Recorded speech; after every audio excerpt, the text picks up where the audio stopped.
지난 10개월을 과거로 돌려보내고 오늘 11월 첫 번째 주일을 맞이하는 여러분을 주님의 이름으로 환영합니다. 저는 우리 상하한국인연합감리교회 담임 목사가 된 것을 가문의 영광으로 생각합니다.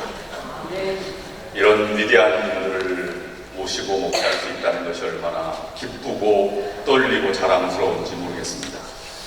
옆에 앞뒤 앉아 계신 분도 우리 교회를 떠받치고 있는 큰 그런 기둥들입니다. 인사하실 때 옆에 앉으신 분, 앞에 앉으신 분 함께 한 것이 우리 가문의 영광입니다. 이렇게 한번 인사를 나눠주시면 감사하겠습니다.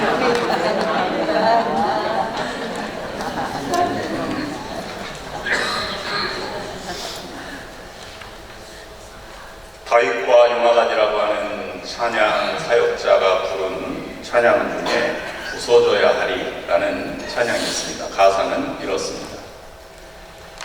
부서져야 하리, 부서져야 하리, 무너져야 하리, 무너져야 하리, 깨져야 하리, 더 많이 깨져야 하리, 씻겨야 하리, 깨끗이 씻겨야 하리, 다 버리고 다 고치고 겸손히 낮아져도 주 앞에서 정결하고 자랑치 못할 거예요.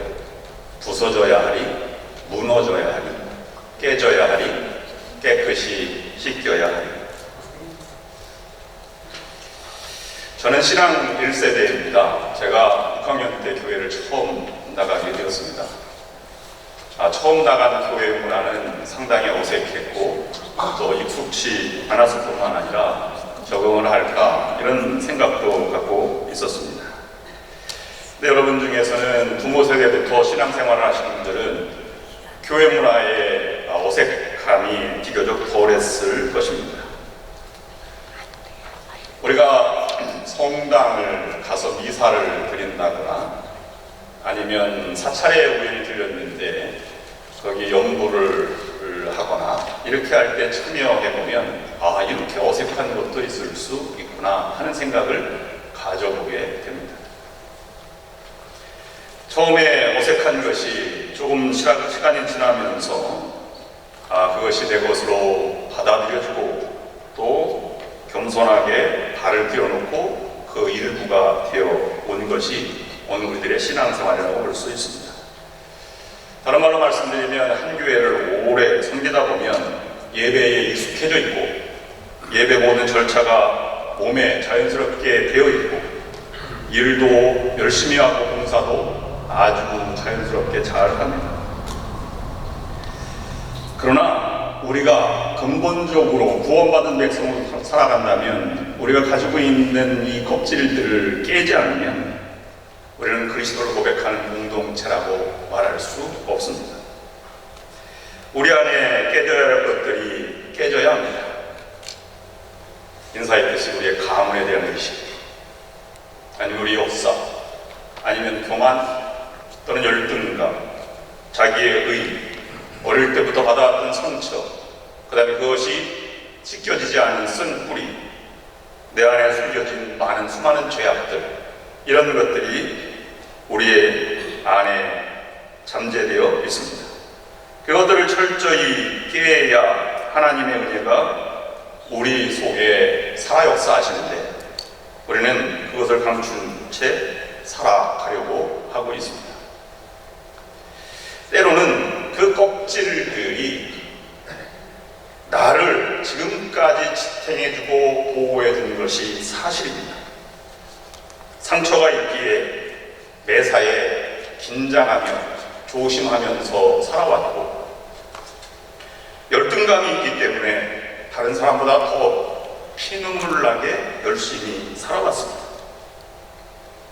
그러나 하나님의 때가 되면 그 껍질을 날마다 버리는 작업을 통해서 하나님 손길에 쓰임받는 존재가 되어야 함에도 불구하고 그 껍질 속에 숨어서 안주하려는 경향이 우리의 삶에 있다고 하는 것입니다.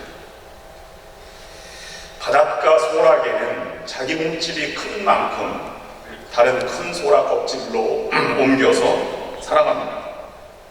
그러나 하나님 하나님이 쓰시는 성숙한 사람은 껍질을 바꾸는 사람이 아니라 껍질을 깨어버리는 사람입니다.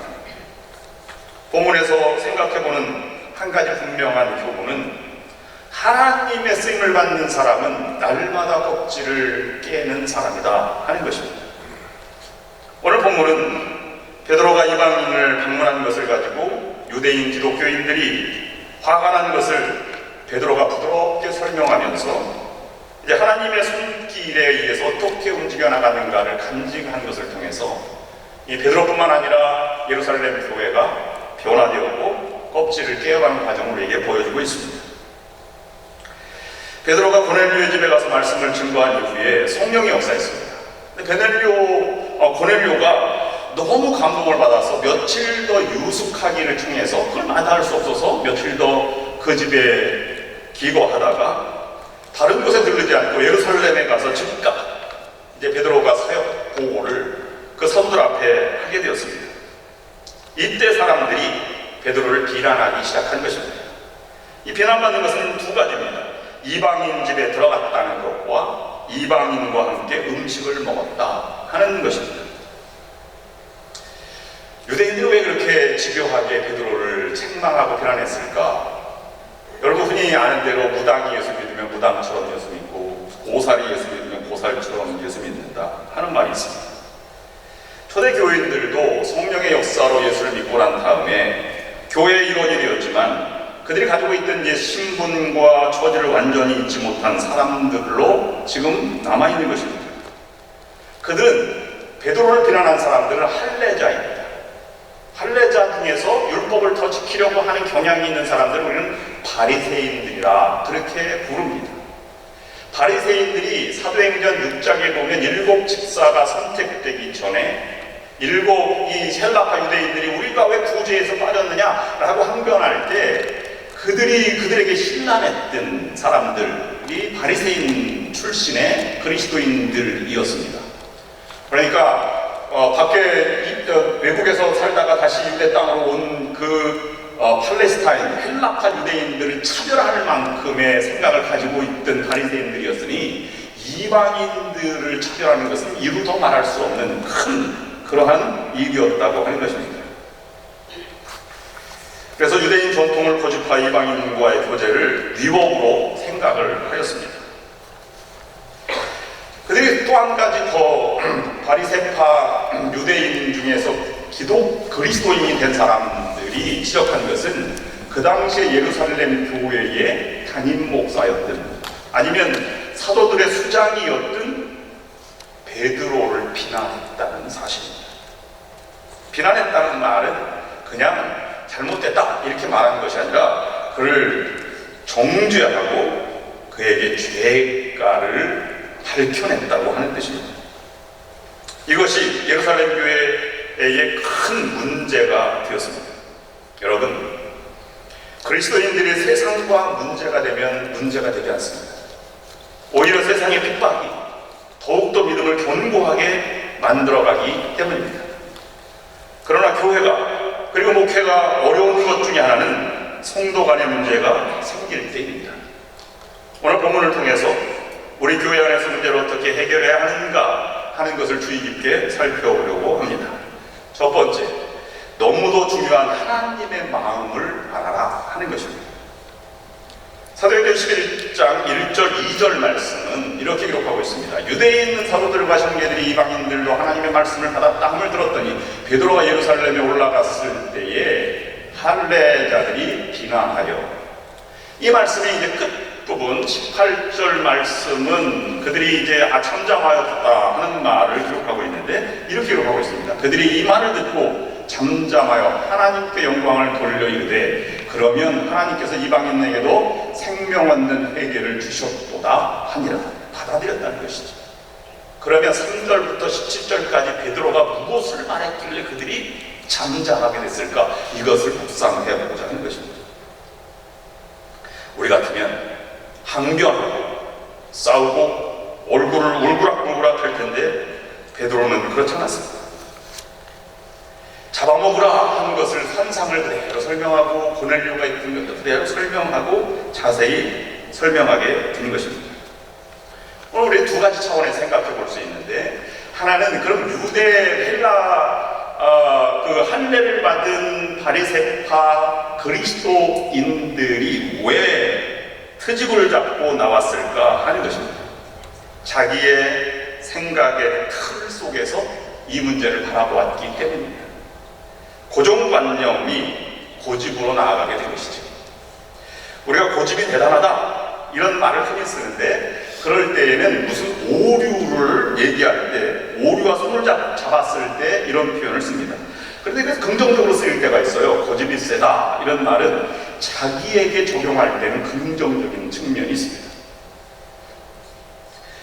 우리가 일평생 나는 외길을 걸었다, 다른 것을 보지 않고 고집스럽게 이 정도만을 걸어왔다. 아니면 여러분 고추장 설명할 때 며느리도 안 가르쳐준 이 길을 30년 숙성시켜 이 고추장을 만들었다, 이럴 때 하는 것은 긍정적입니다. 그런데 이것이 조금 빗나가서 다른 사람에게 적용할 때에는 이것이 오류와 손을 잡게 되어서 아직으로 나타나게 됩니다. 그러므로 가끔 양보도 하고 기다릴 줄도 알아야 하는데, 초대교인들에게는 이런 여유가 없었습니다. 그래서 전투적으로 지금 나오고 있는 것입니다. 가장 큰 문제점은 바리새인들의 고집이 대단한 것뿐만 아니라 남을 포용할 줄 모르는, 남의 입장에 서보지 못하는 입장에서 지금 이 문제를 풀어가고 있다고 하는 것입니다. 그러나 베드로에 대한 사도들과 성도들의 비난은 정죄 수준인데요, 베드로에게 이렇게 말하는 것입니다. 당신은 범법자입니다. 당신 때문에 지금 예루살렘 교회가 물이 흐려지고 있어요. 명예를 더럽혔고 사도들의 이 기강이 흐트러지고 그 다음에 신앙을 더럽힌 자입니다. 이렇게 표현해도 과언이 아닐 정도로 심각한 그러한 모습입니다. 그때 베드로가 한 말이 11장 3절 말씀입니다. 이르되 내가 모할레자의 집에 들어가 함께 먹었다 하니, 이 말을 듣고 4절부터 17절까지가 설명인데요. 그럼 베드로는 여기에서 할 말이 없었을까? 4절 말씀부터 이 설명되는 말에 베드로 입장에 여러분 서보면 어떨까 하는 생각을 해봅니다. 아마 그는 할 말이 많아서라 말을 하지 않았습니다. 제가 베드로 입장에서 생각을 해보면 이방인들에게 세례를 베풀고 말씀을 전했던 사실을 빼놓았습니다. 시시비비를 가리려면 잘한 것도 말하고 못한 것도 함께 말해야 할 텐데, 문제가 될 만한 소지만 끄집어냈다고 하는 것이 그들의 지적입니다. 두 번째, 함께 식사를 했다는 것에 대해 비난을 말을 들었는데요, 사실 이것은 성경에 나오는 말일까 아닐까? 성경에 이방인과 식사하는 조항은 금지하는 조항이 없습니다. 이것은 율법을 해석할 때 바리새인들이 전통적으로 금하여 온 것이다 라고 하는 해석, 조상의 전통에서 금하는 것이었습니다. 베드로는 혈기가 왕성한 사람입니다. 그리고 도전해 온 사람들은 바로 예수 믿고 얼마 되지 않은 초신자들입니다. 얼마든지 그들을 설득하고 배척하고 그리고 자기의 주장을 내세울 수 있었으나, 그러나 베드로는 지금까지 4절부터 17절까지는 지난 10장에 나와 있는 것을 그대로 설명하는 것 뿐이었습니다. 여러분, 왜 10장에 나와 있는 것을 11장에 똑같이 설명했을까요? 환상을 보았습니다. 잡아먹어라. 내가 하나님께 받아받은 것을 내가 속되다 하지 말아라. 고넬료에게 천사가 나타나서 베드로, 피자기 집에 있는 베드로 시몬을 데리고 와라. 이렇게 한 말을 똑같이 전했습니다. 우리가 누가라면 이 지면상 10장에 나와 있는 이와 같은 전에 있던 일을 하여서 다시 말하니 그들이 잠잠하였다, 이렇게 말하면 될 것을 왜 이렇게 자세히 설명했을까 하는 것입니다. 여러분, 혹시 사복음서 내용이 비슷비슷한데 왜 중복되게 기록됐는지 여러분 의문을 가져본 적이 있으십니까? 그것은 너무도 중요한 일이기 때문에 이 안에 담겨져 있는 의미를 다시 한번 되짚어보고 생각해보기 위한 것입니다. 베드로가 이것을 말하면서 무엇을 강조했을까요? 베드로 마음에 그냥 있었던 일을 나열하는 것이 아니라 하나님의 마음이 어느 쪽으로 움직이는가, 하나님의 소원과 하나님의 계획은 지금 어떻게 움직이는가를 다시 한번 초점을 맞추어서 설명해 나가고 있는 것입니다.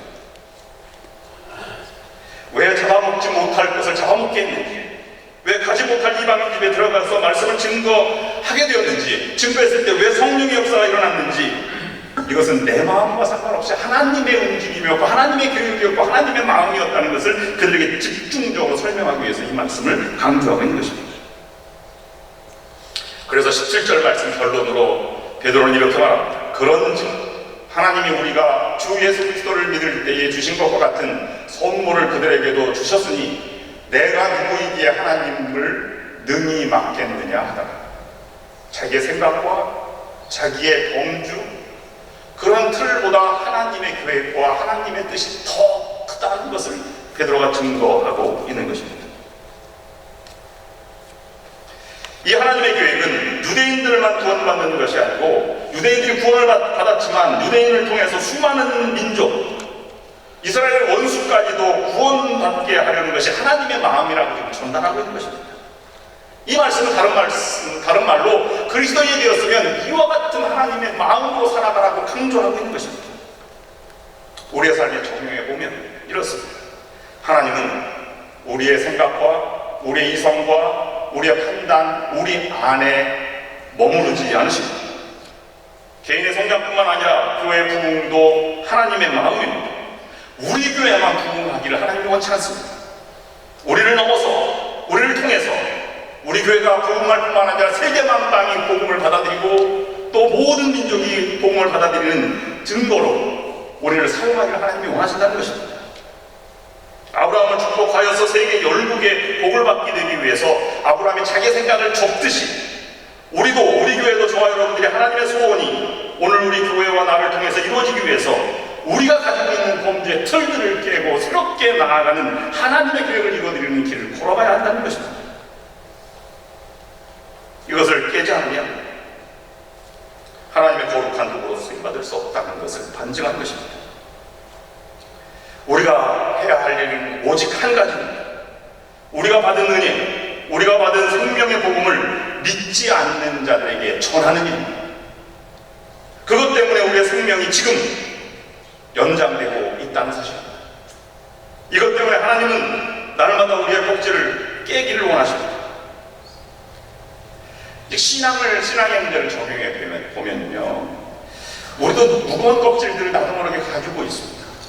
여러분, 대화를 하다 보면, 대화를 맨 처음에 오늘 옷이 예쁘시네요, 또 너무 아주 훌륭합니다, 칭찬하고 얼굴이 좋아 보이십니다, 이렇게 얘기하다가 그것으로 끝나면 좋은데 조금 지나가다 보면, 그런데 문제는 이렇게 해서 다른 사람을 비난하든지 이렇게 또 부정적인 얘기로 흘러가게 되는 것을 볼 수 있습니다. 여러분, 칭찬에는 에너지가 필요하답니다. 그래서 칭찬을 많이 못한다는 것이죠. 근데 부정적인 말, 비난, 험담하는 것은 오히려 에너지가 생긴다고 합니다. 그래서 3시간을 험담해도 전혀 지치지 않는다는 것이죠.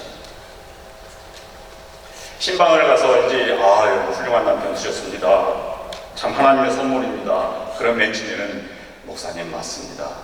근데 속으로는 표정은 이렇습니다. 살아보셨어요? 못난 남편, 못난 아내일 수 있지요. 그러나 껍질이 깨진 사람은 다르게 받아들이는 것입니다. 그래, 내가 못난 남편, 못난 아내라고 소리가 무시했는데 하나님의 목사님을 통해서 나를 깨우치려고 격려하시는구나, 이런 생각이 들어야 하는 것입니다. 여러분, 다른 사람 잘 되는 꼴이 참 배가 아픕니다. 그러니까 솔직히 귀가 쏠리는 부분이 있어요. 여러분의 평생의 소원은 오직 한 가지입니다. 상하한국인연합감리교회가 부흥하고 성장하는 것입니다. 다른 교회가 좀 문제가 있고 귀가 솔깃합니다. 우리 교회에 오는 교인이 있을까? 근데 다른 교회가 너무 부흥 안 돼. 그러면 우리 교회는 아무 상관없는데 걱정이 돼요. 우리 교회는 어떨지, 이런 생각이 들거든요. 넓게 보면 다 하나님이 성장 가운데 있는 것이라 하는 생각을 가지면 안 되겠습니까? 우리 교회가 한 20여 년 전에 상처가 있죠. 교회가 둘로 갈라졌어요. 그런데 그 갈라진 교회가 더 많이 모이고 젊은 사람이 모인다고 하니까 여러분 기분 좋으셨습니까? 아마 그렇지 않았을 것입니다. 지금 교회는 사라지고 없어졌습니다만은 우리가 그때 좀 넓은 마음을 가졌으면 어땠을까 하는 생각도 해보긴 합니다. 성경은 무엇이라고 말씀합니까? 복을 받은 사람들에 의해서 다른 사람들이 복을 누릴 수 있는 전달자가 되라, 이렇게 말하고 있습니다. 여러분 때문에 다른 사람이 살아나야 하고 여러분 때문에 다른 사람이 복을 받아야 합니다. 우리 교회 때문에 우리 교회가 복 받을 뿐만 아니라 이웃 다른 교회들도 복을 받고 우리 한인들도 복을 받는 그러한 풍성한 복음의 세계가 열려지길 하나님께서 원하신다는 것입니다.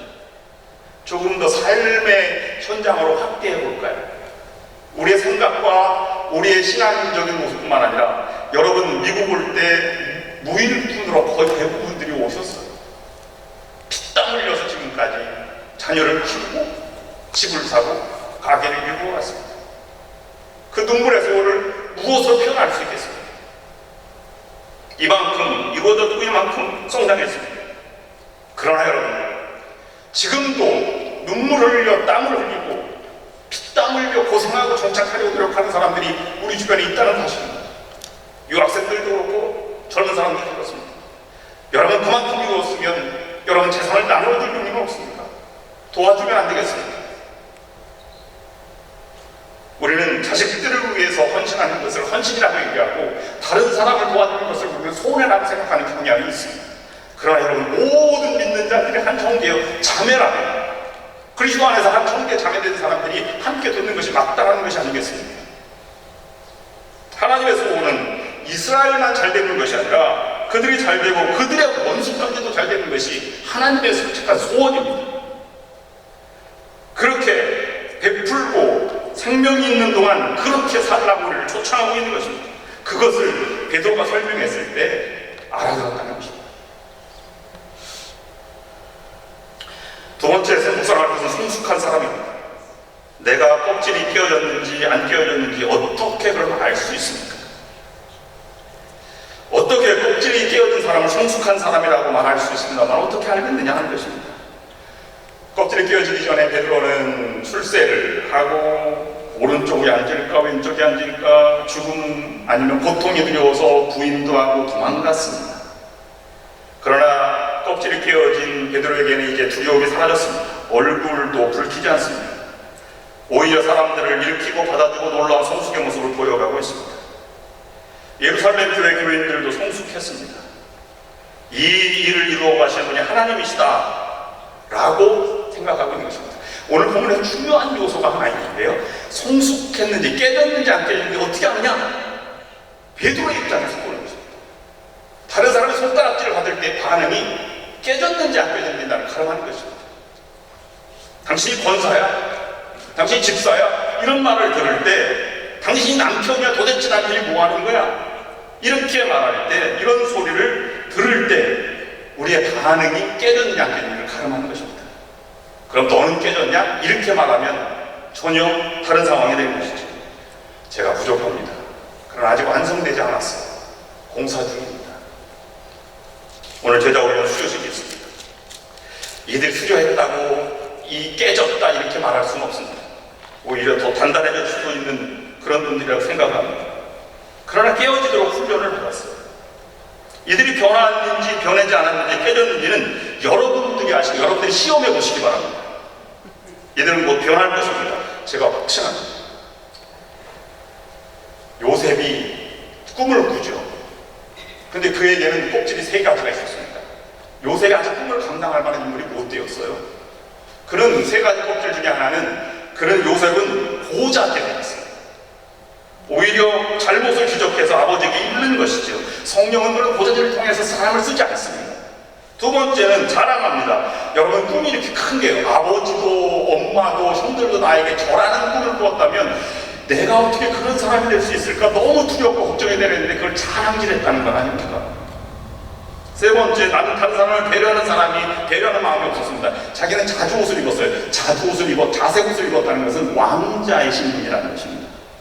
치마폭에 쌓여서 들에 몇 달 동안 나아가는 형들을 걱정하지도 않았습니다. 그런데 하나님은 그를 쓰시지 않고 그에게 종의 옷을 입히고 감옥에 넣어서 죄수의 옷을 입히고 그 속에서 껍질을 벗기시고 나중에 새만포로 싸서 그를 구원해 낸 것입니다. 그를 사용하신 것입니다. 오늘 여러분 의견이 좀 다르고 다른 생각을 갖고 있더라도 넓은 아량으로 받아주시기를 바랍니다. 히브리서 12장 15절 14절 거꾸로 제가 이렇게 읽어드리면 이렇습니다. 너희는 하나님의 은혜에 이르지 못하는 자가 없도록 모든 사람과 더불어 화평함과 거룩함을 따르라. 이것이 없이는 아무도 주를 보지 못하리라. 여러분 오늘 이 비난과 이 비난을 대응하는 베드로를 통해서 그 다음 절 19절부터 아름다운 교회 하나가 탄생하게 되는데 그 교회가 안디옥 교회입니다. 다음 시간에 우리가 살펴보겠습니다. 여러분 다른 사람이 있습니까? 맞지 않는 사람이 있습니까? 그것을 품으라고 깨기를 원하시는 것입니다. 껍질을 깨뜨리기 위해서 우리가 생각해 보자 하는 것은 나의 껍질이 무엇인지 알아야 합니다. 그래야 깨질 수가 있는 것이죠. 하나님의 부름에 순종할 때 깨지는 것입니다. 내가 깨야지 이런 생각으로 깨지는 사람은 덜 깨질 수 있습니다. 하나님의 사역에 헌신하고 봉사하고 순종하다 보면 나의 껍질은 깨어지고 주님의 성품이 닮아져 가는 것이죠. 오늘 본문에서 제일 많이 쓰인 단어는 성령이라고 하는 단어입니다. 베드로는 자기가 살겠다고 분했지만 더 나아가 성령에 의해서 그는 깨어지고 하나님을 위해서 지금 죽겠다 이렇게 나아가고 있는 것입니다. 그리고 오늘 마지막 18절 말씀 다시 한번 읽어보면 이렇습니다. 그들이 이 말을 듣고 잠잠하여 하나님께 영광을 돌려 이르되 그러면 하나님께서 이방인에게도 생명 얻는 회개를 주셨도다 아니라 그들이 이 말을 들었다는 것은 베드로의 말을 들은 것입니다. 하나님의 말씀을 들은 것입니다. 말씀을 가까이 접해야 합니다.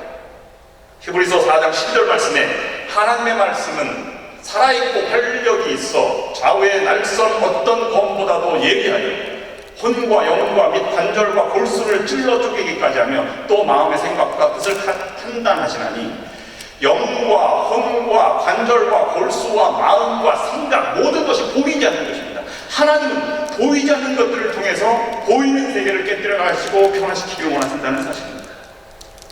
이것이 성숙한 신앙의 모습입니다.